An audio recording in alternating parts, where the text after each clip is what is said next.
자, 세 번째입니다. 명도 방법 전략 전술입니다. 경매 명도 6가지 경우입니다, 여러분. 임차인, 소유자, 점유자 4가지 유형이고요. 경매 명도 6가지의 경우, 자, 6가지예요. 보증금 전액을 배당받는 임차인이 있고요. 그 다음 소액 최우선 변제금을 받는 임차인이 있겠죠. 그 다음 보증금을 아예 못 벌고 나가는 사람도 있어요. 그리고 잉여금, 우리가 잉여금이라는 용어를 한번 찾아보시면 예를 들어서 우리가 4억짜리 낙찰을 받았어요. 4억짜리 낙찰 받았는데 뭐 이렇게 뭐 채권자가 1순위 2억, 뭐 그다음 2순위가 1억, 나머지 그러면 4억에서 뭐 3억을 빼면 1억 있죠. 1억을 잉여금이라고 합니다. 그거를 받고 나가는 소유자가 있습니다. 그래서 낙찰 금액에 따라 이제 채권자가 배당 분배이기 때문에 나머지 금액에 대해서 소유자가 받는 경우도 있고, 5가지는 채무를 못 갖고 나가는 소유자 채무자도 있습니다. 그다음 6번째는 제3의 점유자죠. 친척이나 누군가 고용해서 점유를 하는 경우도 있습니다. 자, 그다음 여러분, 자, 유형이 임차인, 소유자, 점유자 이렇게 4가지 유형인데 착한 점유자도 있고요. 자, 2번째는 낙찰자보다 경매를 잘하는 유형도 있겠죠. 누군가 옆에서 컨설팅하거나 전화로 이렇게 해서 어떻게 하는 게 더 알겠죠. 많이 조사하다 보면. 3번째는 자신의 처지를 말하고 도와달라는 유형도 있습니다. 4번째는 공갈 협박, 잠수, 무대포, 악질 같은 점유자도 있어요. 자, 이거에 대해서 여러분들이 낙찰 받고 겁내지 마시고, 제가 뭐 같이 명도 동행이나 여러분들이 실제로 도와드릴 테니까 걱정 마시고요. 너무 이렇게 어렵게 생각하지 마시고 언제든지 연락 주시면 제가 답글 달아드리고 동행해 드리겠습니다. 여러분들 한 번 경험이 노후에도 써먹을 수 있는 경매, 그렇게 생각하시면 될 것 같습니다. 자, 우리 명도 전략 전술, 명도에 대한 6가지, 임차인, 소유자, 점유자 4가지 유형입니다. 자, 아까 말씀드린 것처럼 보증금을 전액 못 받는 임차인입니다. 자, 말소 기준 권리보다 전입일이 빨라서 보증금을 잃지 않고 나가는 임차인은 명도가 쉽습니다. 자, 우리가 이제 임차인이 보증금을 다 받아요. 5천만 원 뭐 보증금이 있으면 그걸 다 받아요. 그러면 여러분들 이사 비용도 안 들 수도 있고, 실제로 뭐 미납관리비를, 그분들은 보증금을 뭐 손해 본 것도 없고, 실제로 뭐 내가 이제 그런 거에 대해서 뭐 관리비만 다 납부하신 분도 있고 미납하신 경우도 있어요. 경매 나가면 보증금은 다 받지만 실제로 그런 것도 있고, 이사 비용을 뭐 달라는 분도 있고 안 하는데, 실제로 여러분들이 아셔야지. 보증금을 다 받는데 여러분 계약기간 만료인데 어차피 그걸 할 수 있냐, 그런 부분이 뭐 대화를 소통을 하시면 되겠죠. 그리고 웬만하면 그 보증금을 다 받기 때문에 우호적으로 관리비 다 납부하시고 언제쯤 나갈 수 있냐, 그런 게 대응하시면 돼요. 너무 어렵게 생각하지 마시고 사람 대 사람으로서 너무 겁낼 필요가 없습니다. 그리고 이게 좀 쉬운 거지만 배당을 다 받는 임차인, 그리고 2번째 같은 경우에는 보증금을 일부만 받는 거예요. 5천에서 2천만 원만 받아. 그럼 3천만 원은 손해 보는 거잖아. 그런 거에 대해서 여러분들이 그런 거는 이사 비용을 뭐 요구할 수도 있고, 뭐 대응할 내용 증명으로도 그냥 협상이 안 될 수도 있고, 그냥 좋게 할 수도 있는 거예요. 그래서 사람 성향도 거기에 이제 포함되겠죠. 악질이냐, 아니면 그냥 좀 착한 성향이냐, 뭐 도와달라는 형식이 있냐, 그렇게 생각하시면 되고, 여러분들이 그러니까 잘 협상해서. 근데 너무 좋게만 해주면 또 안 돼. 그렇다고 싸우지 말고 감정 속에.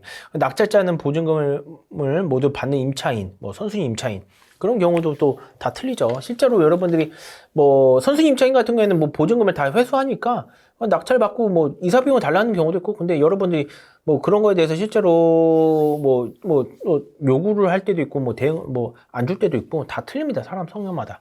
그리고 최우선 면제금을 받는 임차인이 있겠죠. 뭐 우리가 5천에서 뭐 2천, 아까 똑같이 말씀드린 전액 받는 임차인도 있고, 보증금 최우선 면제 받는 경우도 있고, 똑같아요. 사람 성향마다. 돈을 받냐 안 받냐, 일부만 받냐, 전액 받냐 못 받냐, 아예 그런 거에 대한 이제 사람이 자기 손해보기 싫으니까 보증금에 대해서 이사 비용을 더 요구할 수도 있는, 그렇게 판단하시면 될 것 같아요. 자, 그 다음 마지막 잉여금을 받고 나가는 소유자고요. 여러분, 내가 실제로 그 돈 아까 말씀드렸죠. 4억에서 채권자 1순위 2억 받고 2순위가 1억 받고 나머지 1억은 이제 잉여금으로 소유자가 이렇게 받는 경우가 있는데, 이런 거는 여러분 실제로 미납관리비가 이제 미납 많이 될 수도 있고 안 될 수도 있는데, 그런 경우에는 실제로 여러분들이 여러분들도 이제 잉여금을 받는다고 얘기를 해주시면 사장님 그래도 경매에 넘어갔지만 어쩔 수 없지만 잉여금은 1억이나 받지 않냐. 그 돈 갖다 그래도 뭐 미납관리비를 납부하고 가셔라. 그렇게 얘기할 수도 있는 거고요. 여러분들이 아셔야죠. 그 사람이 돈이 받고 안 받고 가는지 안 하는지 그런 거에 대해서 아시면 될 것 같고 실제로 여러분들이 그런 거에 대해서 뭐 생각하시면 될 것 같고요. 뭐 어렵게 생각하지 마세요. 그거에 대해서 이제 이사 비용을 달라고 하면 여러분 1억을 받고 나가는데 뭐 어차피 그분들은 뭐 방을 또 구하시겠죠. 뭐 월세 구하신 분도 있고 전세 구하시는 분도 있는데 그래도 뭐 미납관리비나 뭐 이렇게 납부하고 가셔라 아니면 그래도 이사 비용은 줄 수 없. 여러분 이렇게 잉여금을 1억 정도 받는데 예를 들어서 뭐 좀 좋게 좋게 정중하게 그리고 뭐 이사 비용을 뭐 줄 수, 뭐 이렇게 하시면 돼요. 그리고 뭐 100만 원을 그러면 주겠다. 빨리 내보내고 싶으면 그냥 좋게 100만 원 하고 더 요구를 하시거나 하면 그거는 기본상에서 내용 증명이나 이제 강제 집행을 할 수밖에 없다. 그렇게 얘기했어요. 그리고 우리가 강제 집행을 한다고 해도 그 비용을 어차피 입찰가 산정에 빼니까 너무 겁낼 필요가 없습니다. 그걸 제가 도와드릴 테니까 걱정 마세요. 5번째. 채무를 못 갖고 나가는 소유자 채무자입니다. 여러분, 야반 도주하는 경우도 있어요. 실제로 여러분, 예를 들어서 뭐 제가 실제 사례예요. 5억짜리 아파트를 실제로 그 채무가 뭐 8억인가 12억 돼요. 그 막 팔아도 채무를 못 갚는 상태야. 그런 분들은 실제로 미납관리비도 미납 엄청 내고 야반도주합니다. 그냥 짐 필요한 것만 가져가고 짐 가져가고 그냥 쓰레기만 놔주는 상태예요. 그래서 그런 거는 그냥 너무 쉽게 그냥 무혈 입성, 피도 안 흘리고 전쟁에서 피도 안 흘리고 케이스 그냥 들어가는 케이스입니다. 야반 도주하는 경우. 그게 이제 다행히도 저는 저층이라서 실제로 저층이라서 그러니까 짐이 다 빠진 걸 보고 나서 그냥 쉽게 무혈 입성했죠. 6번째는 제3자도 점유자, 제3의 점유자, 기존 점유자가 아닌 새로운 직접 점유자가 뭐 지칭해서 인도명령 절차로는 좀 대응하기 어렵기 때문에 여러분이 점유자가 계속 바뀔 수가 있어요. 그래서 점유 이전 가처분을 대응책으로 하셔야 됩니다. 그러니까 막 사람이 너무 많어. 뭐 어떤 경우에는요, 여러분 실제로 그 아파트에 방이 3개면 그 각 방마다 전입을 했어요. 그 계약서를 썼는지. 그러니까 이사 비용을 더 달라는 건지 뭐 대항력은 없지만 그런 거에 대해서 여러분들이 점유 이전 가처분이랑 인도명령이랑 같이 동시에 진행을 하시는 게 더 안전합니다. 명도의 방법, 전략 전술입니다. 경매, 명도, 임차인 4가지 유형입니다. 아까 제가 말씀드린 것처럼 임차인의 4가지 유형, 소유자도 생각하시면 될 것 같아요. 착한 점유자도 있고 뭐 보증금에 대해서 이사 비용을 못 받고 빨리 비워주는 사람도 있고 내가 내용 증명 보니까 놀래가지고 그냥 빨리 나가겠다 뭐 그거에서 뭐 청구하니까 뭐 내용 증명으로 내가 월세 청구한다 강제 집행을 한다고 하니까 겁내신 분들도 있어요. 그래서 착한 점유자 그냥 좋게 하신 분도 있고 낙찰자보다 경매를 많이 아신 분들은 이제 컨설팅이 끼거나 뭐 어디 아는 지인분이 알려줘가지고 실제로 이렇게 내가 이사 비용을 더 달라거나 좀 애먹이는 경우도 있습니다. 3번째는 자신의 처지를 말하도록 도와달라는 유형입니다. 솔직하게 자신의 상황을 털어내면 도움을 청합니다. 상호 협의만 잘 되면 신사적으로 점유자들이 유형이고요.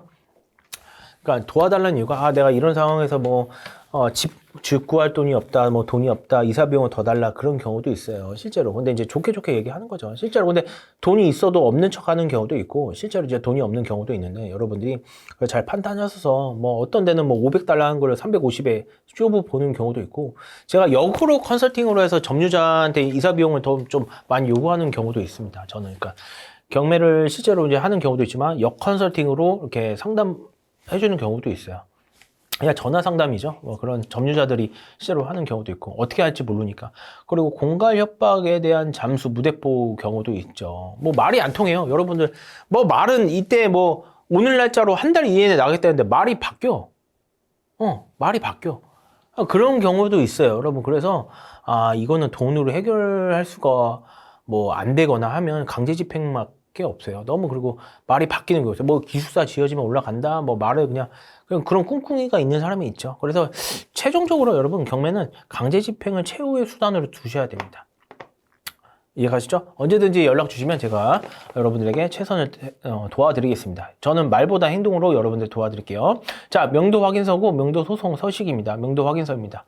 자, 이건 명도 확인서고요. 여러분들 실제로 보증을 받는 낙찰자 이름이랑 이렇게 있어야지 추후에 배당금을 다 받을 수 있게 뭐 이런 내용입니다. 그것도 서식도 노블 부자 스쿨에 서식이 다 있고요. 명도 소송 서식인데 실제로 뭐 여러분들이 명도 소송은 진행 뭐 경매하다 보면 저랑 할 때는 뭐 명도 소송까지는 가지는 않을 거예요. 일반 경매 물건은요. 건물에 대한 인도에 대한 소송인데 뭐 그런 거는 뭐 실제로 뭐 변호사분들이 확실히 소송은 잘 하시죠. 점유이전 가처분이나 명도 소송. 그래서 여러분들이 일반 물건은 뭐 여기까지 갈 필요 없고 그냥 확인서만 받고 그냥 끝내는 경우도 있어요. 뭐 강제 집행하는 경우도 있어요. 인도 명령 자체가 있기 때문에 이 양식에 이런 게 있다. 그냥 보시면 될 것 같습니다.